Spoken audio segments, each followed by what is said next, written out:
அது மட்டுமா சொன்னா? ஏதோ வானத்துல இருந்து குதிச்சிட்ட மாதிரி அந்த மாப்பிள்ளைய தலையில தூக்கி வச்சு ஆடுறாங்கன்னு சொன்னா அத்தை.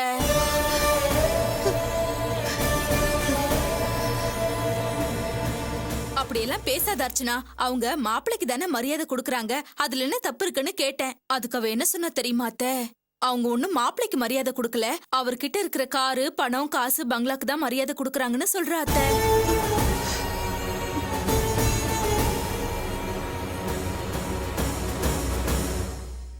அதோட நிறுத்தி இருந்தா பரவாயில்ல அத்தை.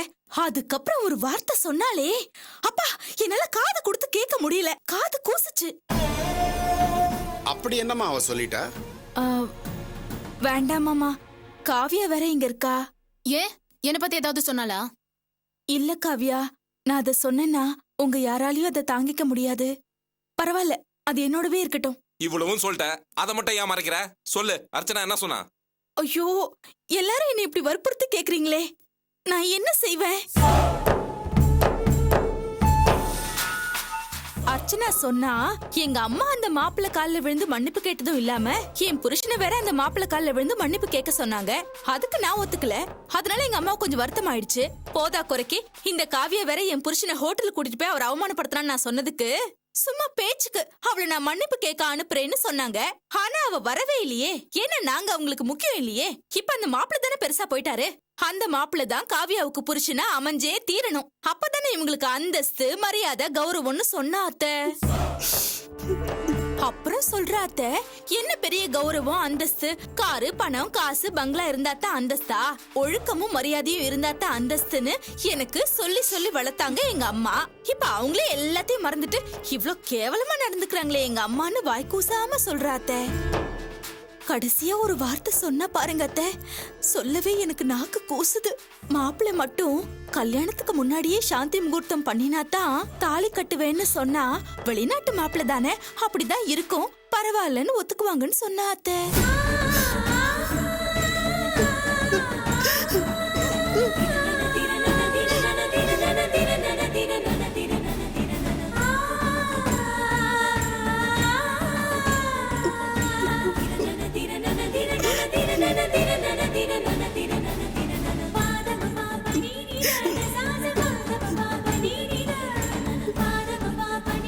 ஜெயந்தி, என்ன எங்க திட்டுறீங்க? அர்ச்சனா சொன்னதுதான் நான் சொன்னேன்.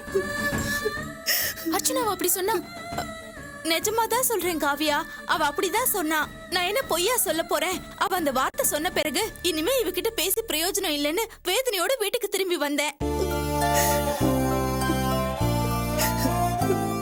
ஏன் அர்ச்சனா அப்படி சொன்னா? நான் பெத்த பொண்ணு அப்படி ஒரு வார்த்தையை கேட்டா? ஆமா அத்தை. இத நான் நம்ப மாட்டேன். அர்ச்சனா அப்படிலாம் பேச மாட்டா. ஜெயந்தி, நீ சிண்டு முடிஞ்சு விடுறதுக்காக இந்த மாதிரி எதுவும் சொல்லலையே. என்ன மாமா, என்னப்பா இப்படி எல்லாம் சொல்றீங்க? அப்படிலாம் ஒண்ணும் இல்ல. அர்ச்சனா அப்படி பேசக்கூடிய பொண்ணு இல்ல. எவ்வளவுதான் கோபம் இருந்தாலும் அப்படி பேச மாட்டா, பேசவும் தெரியாது. நான் என்ன பொய் சொல்றேனா? என்ன நம்புங்களே மாமா. உண்மை என்னன்னு தெரிஞ்சுக்கணும். டேய் வினோத், மாப்பிள்ளைக்கு போன் போடுறேன். நானும் காலையில இருந்து அவர் செல்லுக்கு ட்ரை பண்ணிட்டு இருக்கேன்ப்பா. ரிங்கு போயிட்டே இருக்கா, ஆனா எடுக்க மாட்டேன்றாரு. வீட்டுக்கு போடு. சரிப்பா.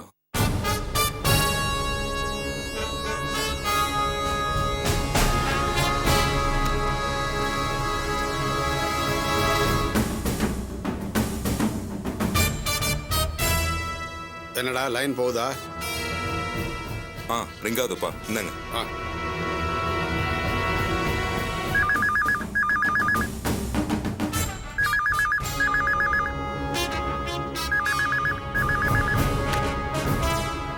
ஹலோ ஹலோ சமந்தியம்மா, நான் அர்ச்சனாவோட அப்பா பேசுறேன். நல்லா இருக்கீங்களா?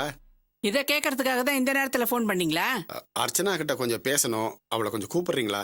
ஏன், செல்லுக்கு கூப்பிட வேண்டியதானே? இந்த நம்பருக்கு எதுக்கு பண்ணீங்க? இல்ல சம்பந்தியம்மா, மாப்பிள்ளைக்கு செல்லுல தான் ட்ரை பண்ணேன், கிடைக்கல.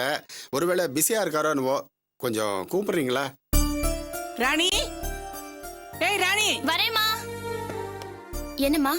அவளோட அப்பா லைன்ல இருக்காரு, வந்து பேச சொல்லு. இத பாரு, இனிமே இந்த நம்பருக்கு யாரும் கூப்பிட்டு பேசக்கூடாதுன்னு சொல்லிட்டு வா போ.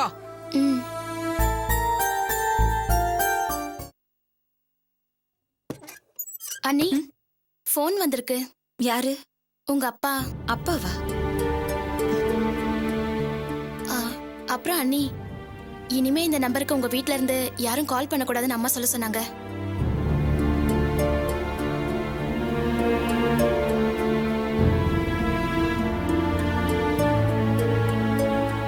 ஹலோ.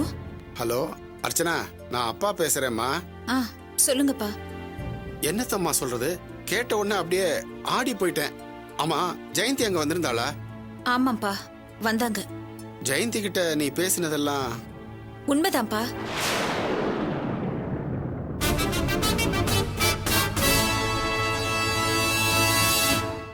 என்னம்மா சொல்ற? நீ ஜெயந்தி கிட்ட பேசினதெல்லாம் உண்மையா?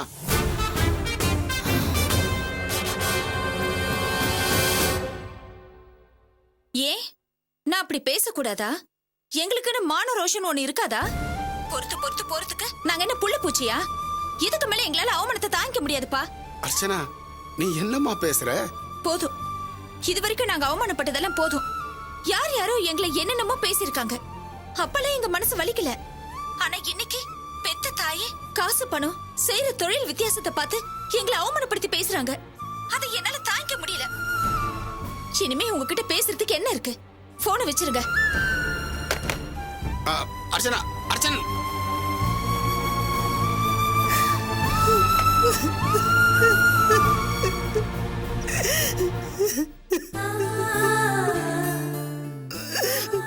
அர்ச்சனா என்னப்பா சொன்னா? ஜெயந்தி சொல்றதெல்லாம் உண்மைன்னு தான்ப்பா சொல்றா. பாத்தீங்களா மாமா, நான் சொல்லல? அர்ச்சனா சொன்னதுதான் நான் சொன்னேன். நான் ஒண்ணும் போய் சொல்லல.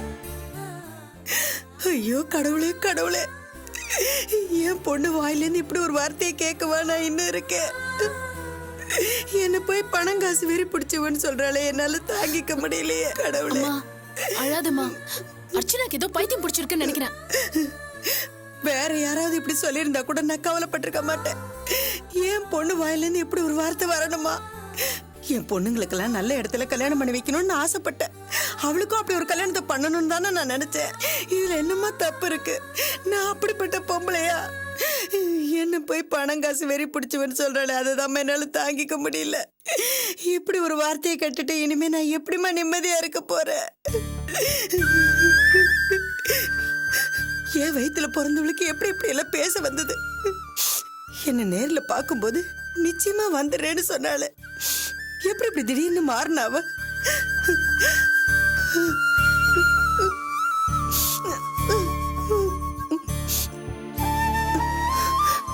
அம்மா, அவ கிடக்குறா, விடுங்கம்மா. நீங்க அழாதீங்கம்மா. அப்பா, நீங்க ஏன்ப்பா அமைதியா இருக்கீங்க? இல்லடா, அர்ச்சனா ஏன் இப்படி மாறிட்டா? என்னால இன்னும் நம்ப முடியலையே. அவ அப்படிலாம் பேச மாட்டாடா. மாமா, நான் சொல்றேன்னு தப்பா நினைச்சுக்காதீங்க. எல்லாத்துக்கும் காரணம் பொறாமதான். பொறாமையா? ஆமா மாமா, இதே வீட்ல தான் அர்ச்சனா தனக்கு படிச்ச வசதியான மாப்பிள்ள அமையும்னு எல்லார் எதிரிலயும் சபதம் போட்டா. ஆனா அது அவளுக்கு அமையல. இப்ப நம்ம காவியாவுக்கு நல்ல படிச்ச வசதியான மாப்பிள்ள அமைஞ்ச உடனே அது அவளால பொறுத்துக்க முடியல. அதோட உச்சக்கட்டம் தான் மாமா இன்னைக்கு நடந்தது. புருஷனோட மானத்தை காப்பாத்துறேங்கிற பேர்ல அவ மனசுல இருந்ததெல்லாம் இன்னைக்கு கொட்டி தீத்துட்டா மாமா. இல்ல, இத இப்படியே விட்டுறக்கூடாது. அர்ச்சனாவை நேர்ல போய் பார்த்து அவகிட்ட எல்லா விஷயத்தையும் சொல்லி அவளை சமாதானப்படுத்தணும். இந்த விஷயத்தை ஆரம்பத்திலேயே கிள்ளி எறியணும். வேண்டாப்பா, அவள ஒண்ணும் நீங்க போய் சமாதானப்படுத்த தேவையில்லை. அவ இப்படி எல்லாம் பேசுவான்னு நான் கொஞ்சம் கூட நினைச்சு பார்க்கல. அவ மேலயும் மாமா மேலயும் நான் எவ்வளவு மரியாதை வச்சிருந்தேன். எல்லாமே இப்ப கெட்டு போச்சு. எப்படிப்பா அவளால அம்மாவை பத்தி தப்பா பேச முடிஞ்சுச்சு? அம்மா எது பண்ணாலும் அவன் நல்லதுக்கு தான் பண்ணுவாங்க. தங்கச்சி வாழ்க்கை நல்லா இருக்கட்டும்னு அவ கொஞ்சம் கூட நினைச்சு பார்க்கல. நீங்க ஒண்ணும் அவளை போய் சமாதானப்படுத்த தேவையில்லை. அவ உறவே நமக்கு தேவையில்லை இனிமே.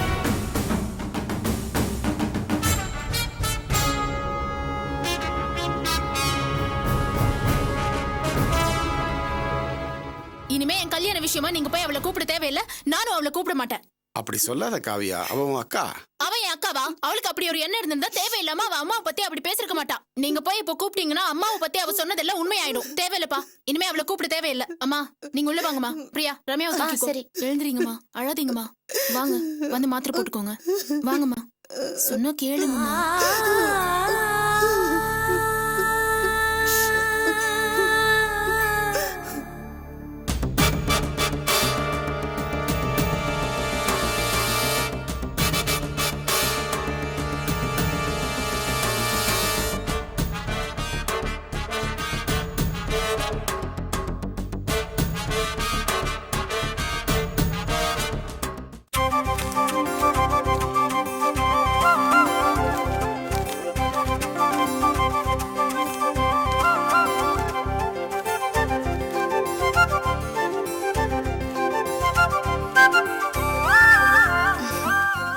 எவ்வளவுடா இருக்கு? 4170 ரூபா இருக்குமா? 4170 ரூபா இருக்கா? இந்த 10 நாள் பிசினஸ்ல எல்லா செலவும் போக நம்மளோட லாபம் 4170 ரூபா. ஆ, ம்.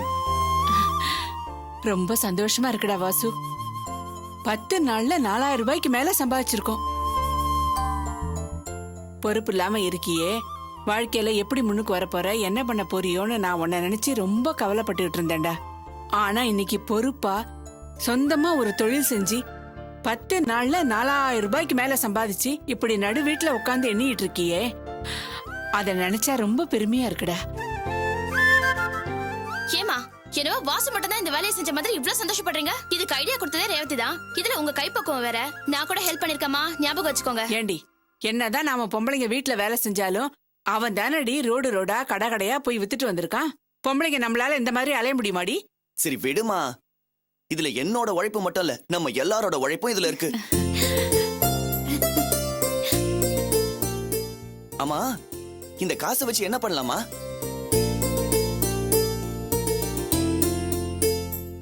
அம்மா, ரேவதிக்கு கமல் வாங்கி போடலாமா? ஆஹா, வண்டி வாங்கலாம்னு நினைச்சேன், இவன் நடுவுல புகுந்து குட்டையை குழப்பறாளே. ஆமாப்பா, பணக்கார பொண்ணு இப்படி கவரிங் தோட போட்டுட்டு இருக்கிறத பார்த்தா பாவமா இருக்கு. பேசாம அவளுக்கு ஒரு கம்மலே வாங்கி போட்டுரு.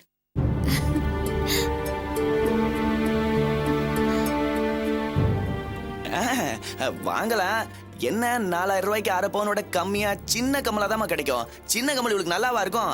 சின்ன கமலா இருந்தாலும் நல்ல டிசைனா வாங்கினா நல்லா தான் இருக்கும். வாங்கலாமே. என்ன ஒரு வண்டியை டியூல எடுத்தா பிசினஸ் இன்னும் கொஞ்சம் டெவலப் பண்ணலாமேன்னு பார்த்தேன். பரவாயில்ல, ரேவதிக்கு நம்ம கம்மலே வாங்கிடுவோம். உனக்கு அப்படி ஒரு ஐடியா இருந்தா முதல்ல வண்டியே வாங்கலாம் வாசு. இல்ல ரேவதி, நம்ம கம்மலே வாங்கிடலாம். என்ன நடந்து போய் பாக்கெட் போடுறதுனால நேரத்தோட போய் போட முடியல, ரொம்ப தூரமாவும் போக முடியல. அதான் யோசிச்சேன். பரவாயில்ல, இன்னும் 10-15 நாள்ல இன்னொரு லாபம் வரும்ல, அப்ப வண்டி வாங்கிக்கலாம். இப்ப நம்ம நகையை வாங்கிடலாம். அப்புறம் என்ன, நாளைக்கு 2 பேருமா போய் பார்த்து நல்ல கம்மலா வாங்கிட்டு வந்துருங்க. இல்லத்த, கமலுக்கு இப்போ ஒன்னும் அவசரம் இல்ல. முதல்ல வாசுக்கு வண்டியை எடுப்போம்.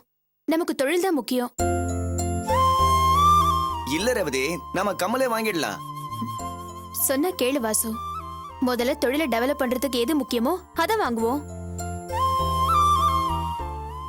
சரி, நீ சொல்ற. என் ஃப்ரெண்டு ஒருத்தன் ஷோரூம்ல தான் வேலை பாக்குறான். 4000 ரூபாய்ல வண்டி டியூல எடுக்க முடியுமான்னு அவன்கிட்ட கேட்டு பாக்குறேன். ஏ வாசு, சரியான ஆள் நீ. எப்படியா சாமர்த்தியமா பேசி வண்டி வாங்கலாம்னு முடிவு பண்ணிட்டல நீ. பாருமா இவள. சும்மா ரெடி, வண்டி வாங்குறதும் நல்ல விஷயம் தானே. அம்மா, நான் இப்போ என் ஃப்ரெண்டு கிட்ட போய் வண்டி மேட்டர் எல்லாம் பேசிட்டு வந்துடுறேன். சரியா? இந்த பணத்தை பத்திரமா வச்சுக்க. ம்.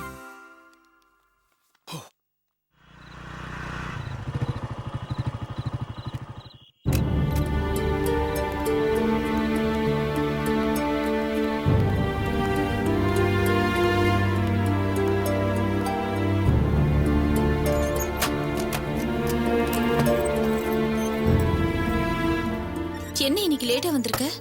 வேலை ரொம்ப அதிகமா இருந்துச்சு, உடம்பெல்லாம் ஒரே வலி. நான் வேணா கை கால் பிடிச்சு விடட்டுமா? வேண்டாம், குளிச்செல்லாம் சரியா போயிடும். எங்க அப்பா உனக்கு ஃபோன் பண்ணாரா? இல்லையா? ஏன்? இங்க ஃபோன் பண்ணி இருந்தாரு. என்ன சொன்னாரு? அன்னிக்கிட்ட நீ சொன்னதெல்லாம் உண்மையானு கேட்டாரு. ஆமான்னு சொன்னேன். என்ன அரிசினா நீ ஏன் அப்படி சொன்ன? பாவம், ஒரு மனசு கஷ்டப்படும்ல. கஷ்டப்படட்டுமே, நம்மள எத்தனை வாட்டி மனசு கஷ்டப்படுத்தி இருப்பாங்க. நாம அமைதியா இருக்கிறதுனால தான் நம்மள ரொம்ப அவமானப்படுத்திட்டே இருக்காங்க. சரி, பாவம், அவங்க என்ன பண்ணுவாங்க? காவியா ஏதோ தெரியாம பண்ணிட்டா. என்ன நீ சும்மா அவங்களுக்கே சப்போர்ட் பண்ணி பேசிட்டு இருக்க? அவங்க எல்லாம் இப்ப முன்ன மாதிரி இல்ல, ரொம்பவே மாறிட்டாங்க. ஃபாரின் போயிட்டு வந்த மாப்பிள்ளன்னு வசதியான இடம் அமைஞ்சதும் நாமெல்லாம் அவங்க கண்ணுக்கே தெரியல. நாம முக்கியம்னா, நம்ம உறவு அவங்களுக்கு தேவைன்னா அவங்களே நம்மள தேடிட்டு வரட்டும். பொறுமையா இருந்தா ரொம்ப பொறுமையா இருக்கிற.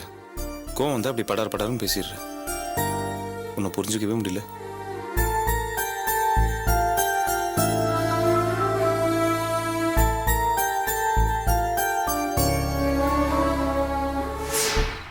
என்ன மாப்பிள்ள சொல்ற? 8 ரூபா கம்மியா பைக் எடுக்க முடியாதா? எப்படிடா 4000 ரூபாய்க்கெல்லாம் பைக் எடுக்க முடியும்? புது வண்டினா 28,000 ரூபா 30,000 ரூபா ஆகும். 3ல ஒரு பங்காவது கட்டினாதான் நமக்கு வண்டி தருவான். அது என்னவோ கரெக்ட் தான். ஆனா நீ ஒர்க் பண்ற ஷோரூம்ல எனக்காக சிபாரிசு பண்ணி வாங்கி தரலாம்ல? டேய், ஏதாவது ஷூரிட்டி கையெழுத்து 1000 500 அப்படின்னா ஏதாவது பேசலாம்டா. ஆனா வெறும் 4000 ரூபாய் வச்சுட்டு எப்படிடா? ச்சே, நாளைக்கே வண்டி எடுத்துலான்னு ரொம்ப ஆசாசியா வந்தேன். இப்ப இப்படி ஆகி போச்சே. சாரிடா மாப்ள. நீ ஏன்டா மாப்பிள்ள சாரி சொல்ற? எல்லாம் என் நேரம். வெட்டியா ஊரை சுத்திட்டு இருந்தேன்னா பொறுப்பா ஒரு வேலை பார்த்து கொஞ்சம் பணம் சேர்த்து வண்டி எடுக்கலாம்னு நினைச்சேன். என் ஆசை நிறைவேறாம போயிடுச்சு. இதான் மிடில் கிளாஸ்ல பிறந்தவங்களா இப்படி ஆசைப்பட்டு அவமானப்படுறதெல்லாம் சகஜமாச்சே. ரொம்ப ஃபீல் பண்ணாதடா. ஒரு 3000 ரூபாய் ரெடி பண்ணி மொத்தமா 7000 ரூபாய் கொண்டு வா.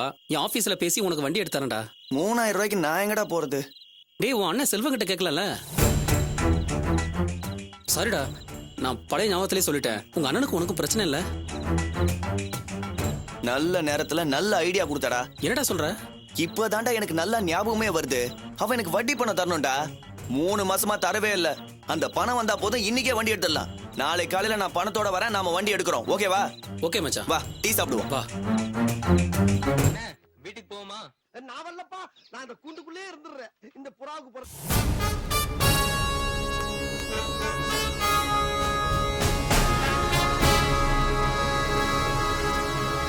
ஏ ராணி, அவனை வெளியே வர சொல்லு. யார? யாரையா? அதான் இந்த வீட்டுல ஒரு மானஸ்தர் இருக்கானே, அவனதான். ஏண்டா என்னமோ உன் ஃப்ரெண்டை பார்த்து வண்டி வாங்குற விஷயமா கேட்டு வரேன்னு போனேன். இப்ப எதுக்கு அவனை கூப்பிடுற? சும்மாருமா, கூப்பிடு அவனை வெளியே. பாசு, எதுக்குடா அவனை கூப்பிட சொல்ற? எல்லாம் பைசாக்காக தாமா. சரி, அவனை வெளியே கூப்பிட வேண்டாம். 3 மாசமா வட்டி பணமே தரல. அது என்னாச்சுன்னு கேட்டு வாங்கிட்டு வா. வாங்கிட்டு தான் சொல்றேன், போய் வாங்கிட்டு வா.